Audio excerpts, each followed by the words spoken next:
Hello there, everybody. So, the topic for this CRT Spotlight video is inspired by a hypothetical that a few friends have asked me before when I would be showing my collection of televisions off to them. Frequently, I would be asked, if you were to get rid of every TV that you have but were only able to keep just one, what would that one be? Initially, this question took quite a bit of thought to figure out, being that I have just so many tubes that I really enjoy using. But after putting my mind to it, I think I have my answer now. Granted, there still is a lot to choose from here. There's the Sony 1397R, which was my first CRT in the collection and began this whole obsession, really. Then we have my Panasonic AG500, which is just aesthetically magnificent. And as a lover of classic knobby wood grain sets, my Panasonic CTH 1900 scratches that itch oh so perfectly well. And of course, there's the strongest contender, my KV-24FV300, which properly serves as the main CRT in my game room. This thing is simply delightful, and image-wise is probably the best-looking CRT in my collection. There is one issue, though, and it's one of those things where its biggest attribute is also somewhat detrimental at the same time. This television is simply huge. For those of you who have ever handled a larger Wega Trinitron before, these televisions are horribly difficult to move around and weigh in at like 1,000,000 pounds. This is the one CRT that I physically cannot move by myself. Even if the weight wasn't as much of a factor, the massive size and awkward hand grab points make this tube a real challenge to handle. Because of this, my 32FV27 gets nudged out of that top spot by my real contender for the CRT that I will keep over everything else. And so, I am happy to introduce to you my Sony KV-24FV300. This Trinitron from 2003 was perhaps the most fortuitous thrift store finds I have ever made, and since becoming a part of my CRT family, this television has proven to be perhaps the best all-around tube that I own. Design-wise, this television is about what you would expect from a mid-2000s Wega set, with a flat CRT screen in the middle of a silver-colored bezel. This shell has some design similarities with some of Sony's other high-end televisions of the time, particularly the famed FV310 series. The front has this simple drop-down door which hides most of the necessary controls, as well as one of the composite inputs. Flipping the set around, though, on the rear we find the wide range of inputs that this television supports. On top of the expected coaxial RF and an additional composite input, we also have S-video and component capabilities as well. Additionally, the FV300 provides stereo outputs for connecting to an external sound system, but honestly, with this set you might not actually need it. To explain what I mean, let's pop the back off of this guy. So apart from what you would expect to find in your average Trinitron from this era, we have these two huge speaker housings flanking the deflection coil and the tube's neck. This is the surprise that lurks within these FV series Trinitrons. These speakers are much beefier than what you can expect to find in some of the entry-level sets. And that isn't even where the FV range tops out. Some of the larger sets in the 300 series, and especially the 310 series, will have an additional subwoofer built into the TV to complement the standard speakers. And even though the 24FV300 is too small to include the sub, these speakers still put out some great sound for their size, which I will demonstrate shortly. So, without further ado, time to fire this television up.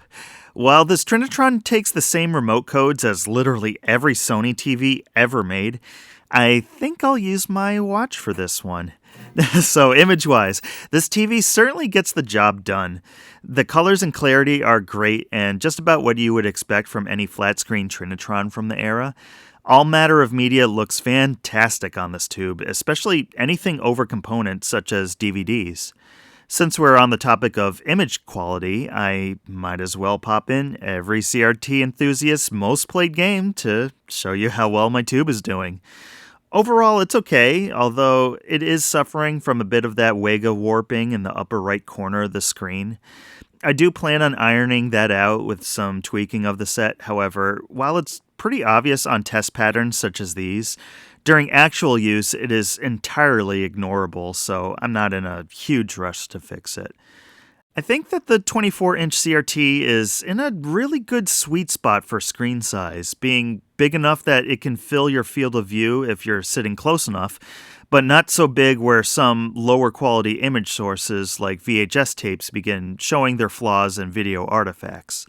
The 24-inch screen also contributes to what this FV300 has over my 32-inch FV27. I can actually move this thing quite easily. Altogether, the television weighs around 80 pounds, which is far easier to work with than some of its bigger cousins. But now I want to talk about the other great feature this TV has, those speakers it's rocking inside of it. So for its size, this thing sounds excellent. I wouldn't see any reason to run external speakers when using this television. The sound is clear and punchy from everything up in the treble range, but especially in particular really bassy stuff. I'm going to attempt to demonstrate this here by comparing this Trinitron to the most similar CRT in my collection, my Panasonic Tau. Image-wise, I'd say both these TVs are neck and neck, but with these beefy speakers in the FV300, there's an obvious winner in this competition. I'll be recording each TV with my Zoom microphone set up right in front of them.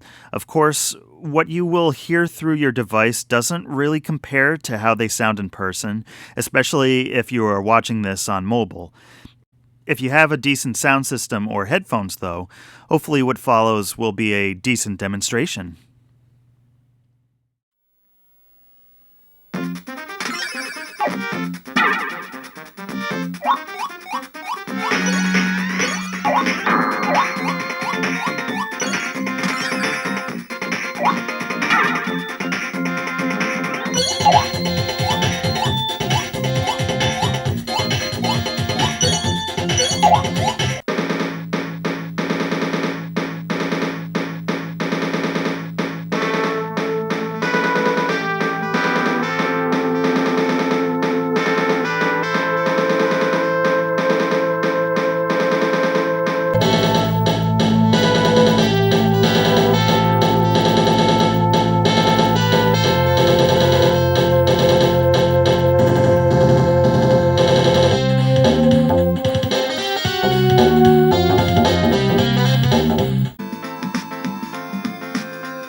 All in all, the 24FV300 is a fantastic mid-sized television to own.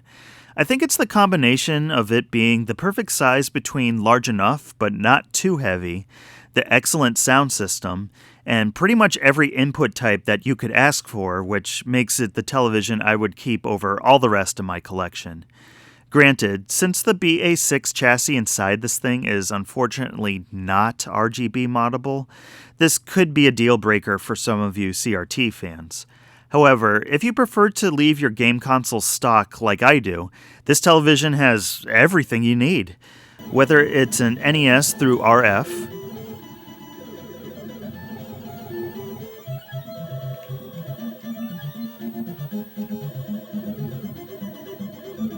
Genesis through composite,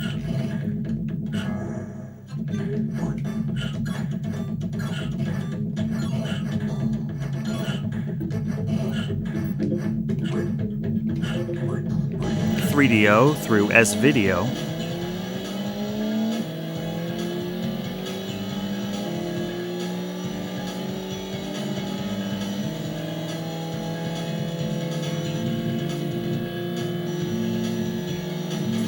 or even rocking an AES over component through HD Retrovision cables. Everything looks fantastic on this Trinitron, especially video content. DVDs, of course, look amazing, but this is also a wonderful screen to watch a video from other sources, such as VHS and particularly Laserdisc as well. I wish I had a widescreen DVD copy of Toy Story here to do a proper comparison between format quality, but even so, this Laserdisc version that I have running here looks damn near high definition to my eyes. Again, if size and weight weren't a factor, my 32FV27 would probably take the crown in this competition. But with its perfect size, the 24FV300 would absolutely be the TV I would want if I could only have just one. In fact, I even consider this television to be somewhat portable. Multiple times I have brought it along with me to parties and events. Pair it up with a GameCube, toss some controllers at other guests, pop in some Melee or Double Dash, and this thing makes for some truly excellent entertainment. Sure, I could do the same with one of my 13 or even 20-inch TVs, but again, here's that slightly larger 24-inch CRT coming in for the victory. Everyone becomes a kid again when you get something like this involved, and it's a blast being able to share this hobby of mine with others by using this television. So, that's it. I wanted to keep this video rather simple, only because after working on my Riata video last week, I needed something easy to put together for my next one. This video here only took maybe 5 hours to film, compared to the 6 days it took me to get everything I needed for the Riata. But as always, I want to thank you for joining me on another CRT Spotlight video. Of course, there's certainly more CRTs for me to cover here, so stick around for more content about them and any of the other assorted stuff that I have in my collection. Until then, have a great day, and I will see you next time.